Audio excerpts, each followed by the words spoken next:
Հայաստանի կենդանի լանդշաֆտների շուկայի զարգացման համար Լիլա ծրագիրը մեկնարկել է 22 թվականի ապրիլին։ Ծրագիրը իրականացնում է ռազմավարական զարգացման գործակալությունը եւ բնության համաշխարհային հիմնադրամը։ Այս ծրագիրը ֆինանսավորվում է Շվեյցարիայի զարգացման եւ համագործակցության գործակալության կողմից։ Ծրագիրը իր տեսակով նորարարական էր, առաջին անգամ Հայաստանում փորձ էր արվում համադրել երկու կոնֆլիկտային ուղղություն՝ բնապահպանություն եւ տնտեսական զարգացում։ Եվ Լիլա ծրագրի շնորհիվ կարողացանք թիրախային համայնքներում բարձրացնել մարդկանց իրազեկվածությունը բնապահպանական խնդիրների վերաբերյալ, ինչպես նաեւ սովորեցնել, թե ինչպես կարելի է բիզնես գործունեություն ծավալել համայնքներում առանց բնությունը վնասելու, քանի որ այդ բնությունը արժեքավոր ռեսուրս է իրենց համար։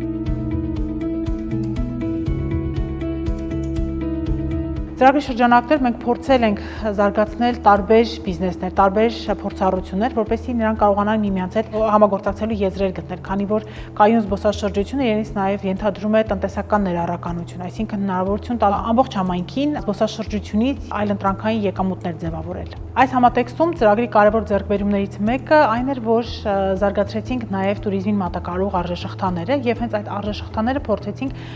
շատ սահուն կերպով ներգրավել զբոսաշրջային փորձառությունների մեջ։ Դրա վառ օրինակը վայրի հավաքչությունն է, որը որ լայն տարածված է Հայաստանում եւ ինքնին շատ յուրահատուկ փորձառություն է, որը կարող է գրավիչներ զբոսաշրջիկների համար։ Օրինակ դսեղ բնակավայրում հիմնեցինք Լորենի թեյարանը, որը շատ տարբերվող փորձառություն է Լորվա մարզում եւ զբոսաշրջիկները թեյելուց բացի կարող են մասնակցել վայրի խոտերի հավաքին, այդ ամբողջ process-ը բավականին գրավիչ զբոսաշրջային փորձառություն է։ Չորանոց թեյարանի գաղափարը սկսել ենք իր ծրագրի շրջանակներում 2022 թվականին։ Թեյի հավաքը կազմակերպում ենք այնպես, որպեսզի չվնասենք բնությանը եւ հենց բույսին, որպեսզի հաջորդ տարի եւս հնարավոր լինի մեկ ստանալ։ Մեր թեյերը նաեւ սպատակալում ենք գյուղի հյուրատներին։ Զբոսաշրջիկները ավելի շատ հակված են այցելելու այն վայրերը, որտեղ իրենց մատուցում են տեղական արտադրանք, տեղական մթերք եւ ամբողջ աշխարհում այն հորեկա ոլորտի բիզնեսներն, ովքեր շատ գրագետ կերպով կարողանում են ինտեգրել այդ կոնցեպտներն իրենց ծառայությունների մեջ, նախ մարքեթինգային առումով շատ ավելի մեծ հաջողություններ են գրանցում եւ երկրորդը ուղղակիորեն նպաստում են իրենց համայնքների զարգացմանը։ Սա եւս փորձել ենք խթանել հենց այդ մատակարարման արժեշղթայի զարգացման շնորհիվ։ Մարզային գործընկերները ծրագրին միացան հենց այդ տեսլականը ունենալով, որ իրենց բիզնես գործունեությունը չպետք է սահմանափակվի զուտ զբոսաշրջային փորձառություններ առաջարկելով, այլ պետք է նաև տնտեսական խթան հանդիսանա համայնքի համար, եւ այդ նպատակով իրենց ամբողջ մթերումները սննդի իրականացնում են անմիջապես համայնքից, որն է հնարավորություն է տալի համայնքի ֆերմերներին ունենալ այլընտրանքային եկամուտի աղբյուր туриզմին եւ հյուրընկալությանը մատակարարելով։ Black Food-ը բացելուց հետո մենք նկատում ենք, որ Մարգարիտում туриզմը աճել է, բնականաբար աշխատատեղեր բացվեցին, գյուղում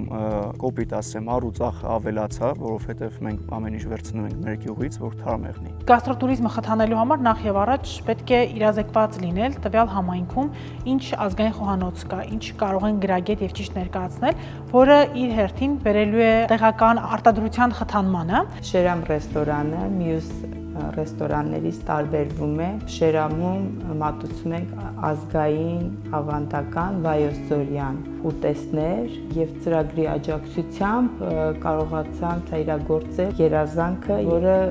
խթանում է туриզմի զարգացմանը Արենի գյուղում։ Մեր ֆորմատը առանձնանում է նրանով, որ փորձում ենք հյուրերին այդ անմիջականություն փոխանցենք ու խոհանոցում հիմնականում սնունդի մասով կիրառում ենք այն սնունդը, որը որ հիմնականում տավուշում է աճում, փորձում ենք այգուց բերենք խոհանոց, նաև հյուրերին ենք փորձում այնպես անենք, որ այդ մաստեր կլասի մեջ իրանք էլ ունենան ներդրում, իրանք իրենց ձեռքով քաղեն ու բերեն խոհանոցին տրամադրեն պատրաստելու։ Այս խնդիրը լուծելու համար համագործակցեցինք Սեդրակ Մամուլյանի հետ եւ հրատարակեցինք ազգային խոհանոցի նվիրված ժողովածուներ, որոնք հեղինակել էր պարոն Մամուլյանը։ Գրքեր նվիրված են Վայոց ձորի, Լոռու եւ Տավուշի մարզերի ազգային խոհանոցին։ Այս գրքերը մի կողմից շատ արդյունավետ ուղեցույց են մարզային խոհարարների համար, որպեսզի գիտելիքներ եւ պատկերացում կազմեն իրենց մարզային խոհանոցի ներուժի վերաբերյալ եւ այն գրագետ կերպով ներկայացնեն մարզ այցելող զբոսաշրջիկներին։ Մյուս կողմից էլ գաստրոտուրիզմը խթանելու արդյունավետ գործիքներ են, քանի որ այդ գրքերը հասանելի են երկու լեզվով՝ անգլերեն եւ հայերեն, եւ ունեն նաեւ QR կոդեր, ինչը այցելուներին հնարավորություն է տալիս սկանավորել եւ տվյալ ճաշացանկի վերաբերյալ ստանալ կարևոր տեղեկատվություն, ինչպես նաեւ կերակուրը պատրաստել հենց անձամբ շեֆ խոհարարի հետ։ Ասում ենք աշխարհում մեր խոհանոցը հանրահռչակված չի եւ այլն։ Այս նախաձեռնությունը եւ այս հայեցակարգը հենց խոսքից գործի անցնելու մասին է։ Հայաստանում գաստրոտուրիզմի զարգացումը շատ սահուն կերպով կապակցվում է գինու տուրիզմին, որը գլխավոր տենդենսներից մեկն է հայկական զբոսաշրջության, եւ այս ուղղությամբ եւս ծրագիր ունեցավ իր ներդրումը։ Կրիա գինու գործարանը ստեղծվել է 2020 թվականին եւ արդեն 5 տարի է գործում է։ Տարեստարի զբոսաշրջիկների այցը շատանում էր եւ անհրաժեշտություն առաջացավ համտեսի սրահ հիմնելու։ SDA-ի Լիլիա ծրագրի շնորհիվ մենք զարկ տվեցինք նոր համտեսի սրահի կառուցմանը, որը հենց այգիներում է, հնարավորություն կտա զբոսաշրջիկներին վայելել մեկ գավաթ գինին եւ շրջել մեր այգիներով, ավելի լավ ծանոթանալ մեր գործունեության հետ։ Մենք գիտենք, որ գինին շատ լավ համադրվում է պաների հետ եւ Վայոց ձորը, որը գինու մարզն է Հայաստանի, կան բազմաթիվ գինեգործարաններ, գինու արտադրություններ, համտեսի սրահներ, ովքեր մինչ ծրագիրը իրենց գինիները համադրում էին ներկրված պանիրների հետ եւ այս բացը լուծելու համար փորձեցինք խթանել նաեւ տեղական պանիրի արտադրությունը, որը դարձավ շատ սիրված զբոսաշրջային վայր։ Արենի խոշորացված համայնքում, Ելփին գյուղում բացել ենք Արջիս պանիրի համտեսի սրահը, որը Հայաստանում պաների համտեսի երկրորդ սրահն է եւ հաջողություն գրանցեց հատկապես տեղական պանիրը տեղական գինիների հետ համադրելու գործընթացում ու արդեն հասցրել է դառնալ պահանջված պրոդուկտ եւ կարելի ասել բոլոր գինուտուր փաթեթների մեջ ներգրաված է այդ փորձառությունը։ Համտեսի սրահը կառուցվել է 2023 թվականի նոյեմբեր ամսից։ Պետքը ծագել է դեռևս շատ վաղուց, արտադրում ենք բարձրաճեք պանիրներ Ելփին գյուղատնտեսական կոոպերատիվում, որը զբաղվում է հիմնականում պաների արտադրությամբ։ Պետք ծագեց, որպեսզի կառուցենք տեղում համտեսի արտադրամաս, մեր այցելուները ավելի մոտիկից ծանոթանան մեր արտադրատեսակներին։ Մենք ինքներս ենք բավականություն ստանում մեր հաճախորդները, որոնք գալիս են լավ գնահատականների են արժանանում համտեսելու մեր պանիրները։ Զբոսաշրջության կոմիտեի հետ համագործակցելով փորձել ենք մեր ներդրումը ունենալ կլաստերային զարգացման մեջ եւ այն վայրերում, որտեղ ունենք աշխարհական համընկնումներ, փորձել ենք բիզնեսների զարգացվածությունը տանել այն ուղղությամբ, որը կնպաստի զբոսաշրջային այդ կլաստերի զարգացմանը։ Օրինակ հատկանշական է Արենի բնակավայրում, Արենի 1 քարայրում թվային իմերսիվ փորձառության ներկայացումը։ Առաջին անգամ Հայաստանում մարդիկ VR-ակնոցները կրելով հնարավորություն են ստանում 6000 տարի հետ գնալ պատմության մեջ եւ ծանոթանալ գինեգործության, գինեխմության 6000 տարվա պատմությանը։ Սա շատ կարևոր նախաձեռնություն էր, քանի որ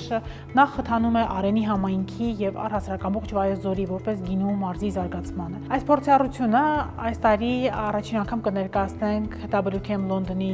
շրջանակներում, որը վստահ ենք կնպաստի Հայաստանում զբոսաշրջային հոսքերի ավելացմանը։ Հայաստանի մասշտաբով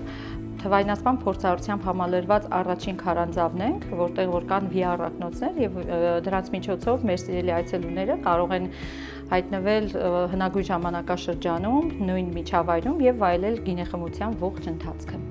VR-ակնոցների շնորհիվ մարդիկ նաև հնարավորություն կունենան ծանոթանալու Արենի 1 քարայրի կամ այլ կերպ, ինչպես ասում են, թռչունների քարանձավին, դրա առանձնահատկություններին, ինչպես նաև այնտեղ ապրող բազմաթիվ էնդեմիկ թռչուններին։ Նման փորձառությունը ունենալու է շղթայական դրական ազդեցություն ողջ գինու տուրիզմի ոլորտի համար, սկսած գինու համտեսից մինչև խաղողագործություն, որը Վայոց ձորում եկամտի աղբյուր է հարյուրավոր ընտանիքների համար։ Նմանատիպ ծրագրերի իրականացումը համայնքներում շատ կարևոր է ոչ միայն զբոսաշրջության զարգացման համար, այլ ընդհանուր առմամբ մարզի տնտեսական պայմանները բարելավելու, տնտեսական կյանքը աշխուժացնելու եւ տեղացիների համար աշխատատեղեր ստեղծելու համար։